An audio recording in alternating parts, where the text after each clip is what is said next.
Crollano gli indici di gradimento dei politici, lo dice il rapporto del Sole 24 Ore. Tengono le posizioni tra i più amati Zaia e Tosi. Bilancio avvilente del primo settimana dei saldi nel veneziano, i ricavi a meno del 12%, salvano gli affari i cinesi, i giapponesi e i russi. Benvenuti a questa edizione della TG di Televenezia. Crollo della credibilità dei politici nell'elettorato, lo avete sentito dai titoli, già lo sapevamo, ma oggi è arrivata la conferma dell'indagine annuale promossa dal Sole 24 Ore sugli indici di gradimento dei politici. Luca Zaia e Flavio Tosi rimangono gli amministratori veneti più apprezzati, ma le percentuali dei consensi mediamente scendono di pari passo con le notizie sui bilanci negativi degli enti locali. Luca Zaia è al secondo posto tra i governatori più amati dagli italiani, con oltre il 50% dei consensi. Ma è una bella notizia soltanto se si guarda il bicchiere mezzo pieno. Secondo infatti il sondaggio annuale Governance Poll 2012 del Sole 24 Ore, la novità più eclatante dell'anno è il calo drastico della credibilità dei politici e pure degli amministratori locali. Due categorie che godevano di considerazione diversa nell'opinione pubblica italiana. Infatti negli anni precedenti erano proprio i governi locali a tenere saldo il consenso dei cittadini.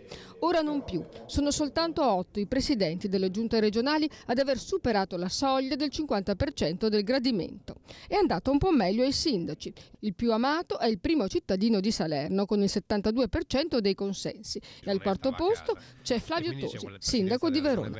Il calo del gradimento degli elettori è legato ai tagli, oltre che all'aumento delle tasse e al mancato pagamento delle commesse pubbliche. Ad esempio, la Regione Veneto rispetto all'era galagnana non ha fatto passi avanti sul fronte dei pagamenti alle imprese. Nel settore della sanità, i tempi medi di pagamento sono saliti nel 2012 rispetto al 2009 di 40 giorni, da 239 a 279 giorni, e dunque anche l'indebitamento è salito, dai 2 milioni e passa del 2008 a quasi 3 milioni nel 2011. I dati sono stati forniti da Assobiomedica e la dicono lunga sulla sofferenza che stanno vivendo le imprese venete a corto di liquidità. E intanto sono stati annunciati i tagli definitivi che saranno impartiti alla sanità della provincia veneziana. Entro 3 anni scompariranno 33 primariati. L'ospedale dell'Angelo sarà il nosocomio di riferimento della provincia di Venezia e guadagnerà 2 primariati, ma sarà l'unico ad aumentare i reparti nei prossimi 3 anni. È la sola buona notizia contenuta nel piano di riorganizzazione della sanità messo a punto dalla Regione Veneto e che dovrà essere attuato dai dirigenti delle ASL di fresca nomina. A perdere drasticamente i posti letto sarà Venezia, che subirà una cura dimagrante di quasi un centinaio di posti. Pesante anche la scura sui primariati, caleranno di 9. Per tutte le altre ASL veneziane sono previsti tagli modesti di reparti e di letto o al massimo il mantenimento delle strutture. Nel Sandonatese Portogruaro è stato confermato presidio ospedaliero e troverà posto l'area medica, la chirurgia ordinaria, l'ortopedia, l'urologia e l'area riabilitativa. Ostetricia sarà trasferita a San Donà e Jesolo esce infine indenne dalla riorganizzazione, mantenendo i 3 primariati e gli 83 posti letto. La Riviera del Brenta e il Milanese avranno un presidio ospedaliero diviso in 2 sedi, a Dolo per l'attività medica e riabilitativa e a Milano per l'attività medica e chirurgica, e il reparto materno-infantile sarà trasferito a Dolo. A Chioggia il presidio rimarrà quasi invariato, perderà 2 primari e 10 posti letto. E occhi puntati sul bilancio di Venezia, non è soltanto il governo a spulciare i conti per capire se è stato sforato il patto di stabilità. Ci sono anche i grillini che in questi giorni hanno presentato un'interrogazione per chiedere al Comune maggiore trasparenza. Sentite Davide Scano, attivista del Movimento 5 Stelle. Abbiamo analizzato tutta questa sezione web del sito del Comune di Venezia attraverso il nostro consigliere comunale Marco Cavagnin e abbiamo scoperto delle cose molto interessanti. La prima è che manca totalmente la voce inerente curricula e remunerazioni di sindaco e dell'intera giunta. Questa è una voce molto importante per i cittadini, perché possono controllare se chi governa la città ha fatto solo ad esempio il politico per 30 anni o ad esempio ha fatto anche qualche altro lavoro a competenze rispetto all'assessorato di cui è titolare. Riguardo il curriculum del sindaco di Venezia, Giorgio Orsoni, nome altisonante dell'avvocatura veneziana e nazionale, magari si potrebbe fare un'eccezione, ma non per tutti gli assessori, il cui passato è spesso sconosciuto ad una grande fetta di elettori. I grillini però, soprattutto nell'interrogazione, chiedono trasparenza ai dirigenti. I cittadini non riescono a controllare come viene speso il denaro pubblico da parte del comune perché le determine dei dirigenti restano pubblicate soltanto per 10 giorni nel sito web del comune, anziché 15 come invece prevede la legge, e poi scompaiono. Ecco, se gli atti rimanessero pubblici tutto l'anno, per esempio, si saprebbe che il Comune di Venezia spende 1.400.000 euro di consulenze esterne. Non una cifra esorbitante al confronto dei compensi e dei premi di produzione dei dirigenti, ma pure sempre una somma che pesa nelle casse di Cafarsetti.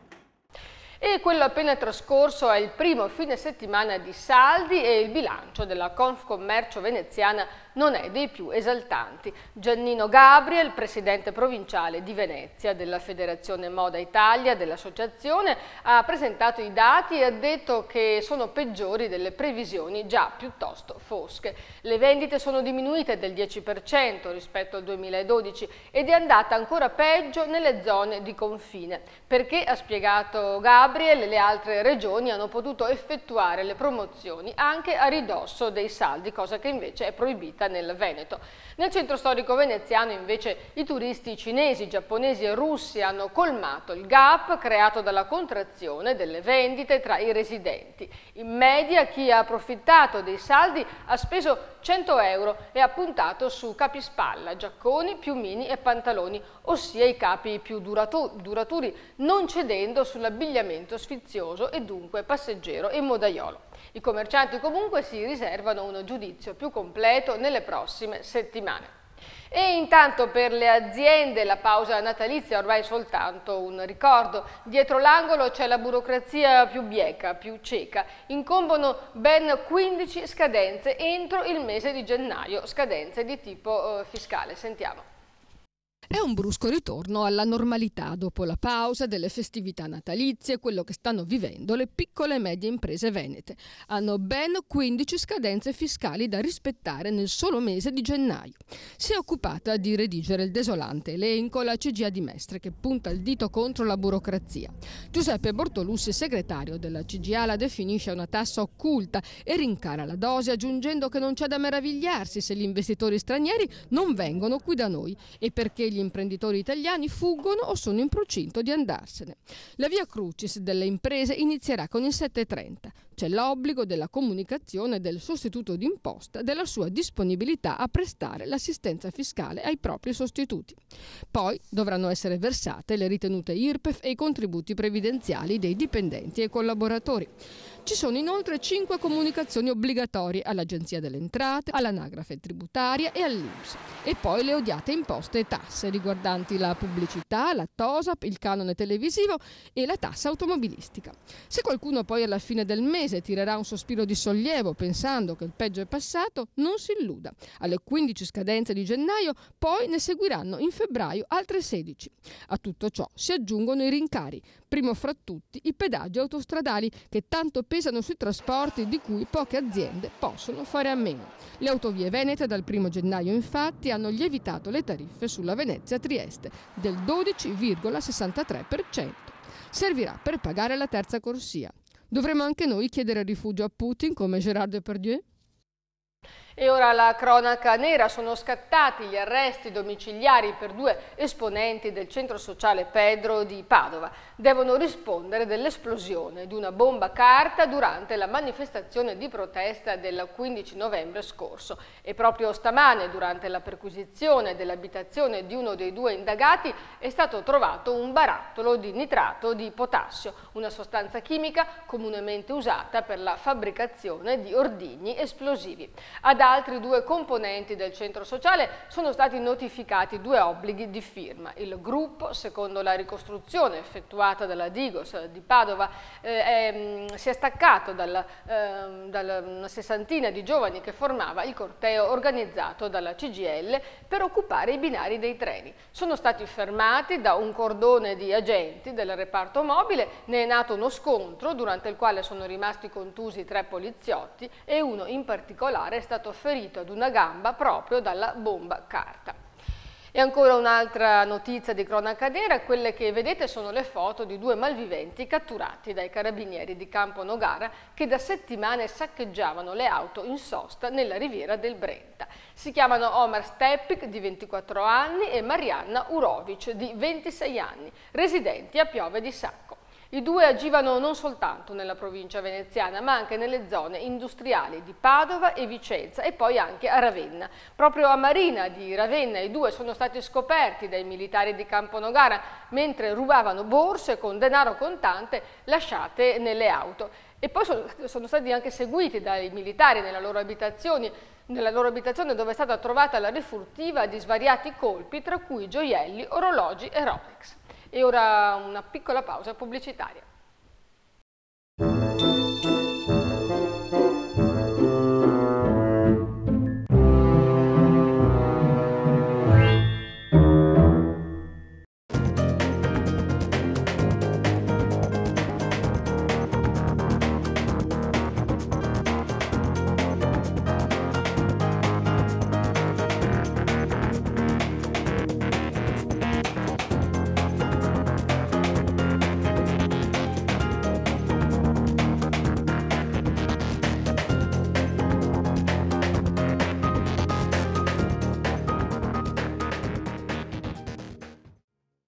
E ora le notizie dalla provincia, la nostra Margherita Beato. A San Donà è caccia al fortunato vincitore dei 500.000 euro della Lotteria Italia. Si tratta del quinto premio, l'unico fra quelli importanti finito nel nord-est. In generale si assiste però ad un forte calo di interesse per la lotteria. Quest'anno la vendita dei biglietti è diminuita del 13%. La Regione Veneto finanzia Flussi Diversi 2013. È stato firmato un accordo col Comune di Caorle per la 3ª edizione del meeting internazionale di poesia che si terrà dal 31 maggio al 2 giugno prossimi. La cifra messa a disposizione è di 30.000 euro. Boom dei decreti ingiuntivi nella Marca, quasi 16% in più rispetto al 2011. A rivolgersi alla magistratura per i pagamenti sono le categorie più svariate: artigiani, dentisti, fisioterapisti e avvocati. Il decreto ingiuntivo costa meno rispetto a una causa. I giudici di pace hanno competenza fino a somme di 5.000 euro. Codice rosso per le mura medievali di Castelfranco. Nuovi sopralluoghi hanno riscontrato pericolosi segni di cedimento, forse perché le mura sono prive di fondamenta. Il governo Monti ha già negato un finanziamento. Ora il Comune invierà un dossier al Parlamento europeo di Bruxelles. Tutte le informazioni sul sito lenostremura.it. Un passo indietro nei servizi di trasporto padovani. Dopo 16 anni sparisce l'integrazione tariffaria fra bus e treno, che dava la possibilità di risparmiare il 10% della spesa complessiva. Ora gli utenti di APS Holding e Trenitalia devono fare 2 biglietti o 2 abbonamenti separati, spendendo ovviamente di più. Oltre 200 multe in un anno per guida senza assicurazione, un dato sintomo della crisi che emerge dal bilancio annuale della Polizia Stradale di Padova. L'altro numero che fa riflettere è quello degli eccessi di velocità, praticamente dimezzati rispetto al 2011, merito forse dei tutor installati in A13.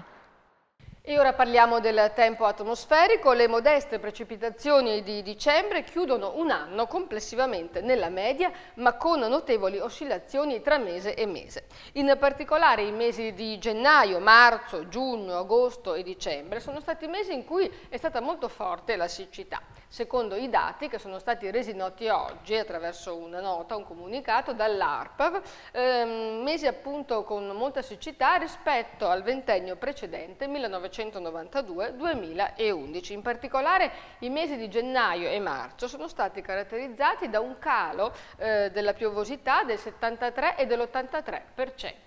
E ora vediamo cosa ci riserva il meteo nei prossimi 4 giorni nel dettaglio.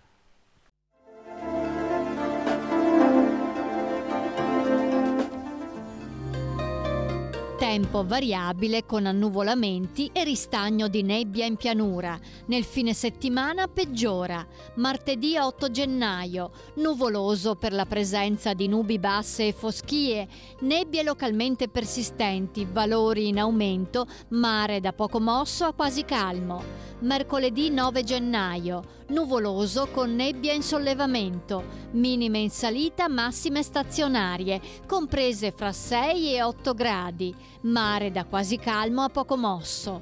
Giovedì 10 gennaio, cielo coperto con schiarite più significative nel pomeriggio, temperature in moderato calo. Venerdì 11 gennaio, soleggiato con nebbie nelle ore più fredde, livelli termici in abbassamento. La marea di martedì 8 gennaio è normale, la massima alle 21:25 45 cm, la minima alle 14:45 meno 40 cm. Siamo al termine del nostro notiziario, vi lasciamo però con una controcopertina che è dedicata al tradizionale concerto dell'Epifania dell'antica chiesa di Scaltenigo. Tra gli artisti che si sono esibiti anche dei giovanissimi cantori, ascoltiamoli. Intanto io vi saluto qui, vi ringrazio di averci seguito, per averci scelti, e buon proseguimento, buona serata e buon anno.